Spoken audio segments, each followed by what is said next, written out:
টকটসে ফর্সা, ডাগর ডাগর নীল চোখ, লম্বা খাড়া নাক, চুলটা হালকা সোনালি রঙের।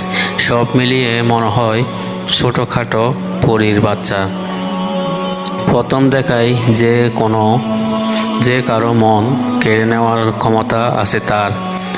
অন্য বাচ্চাদের তুলনায় অনেক বেশি বুদ্ধিমতী, একদম শুদ্ধভাবে স্পষ্ট কথা বলে, শুধু চিন্তার ব্যাপারে একটাই, যুগের সাথে তাল মেলাতে চায় না।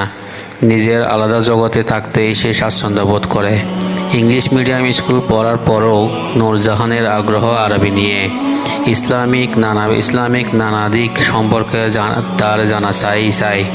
সায়েম তার মেয়ের এসব গুণ দেখে খুবই খুশি। শুধু আমার মনটা কেমন জানি করে। আমি জানি এসব ভালো, কিন্তু আমাদের কারো এমন গুণ নেই। তাহলে নূরজাহান পেল কী করে?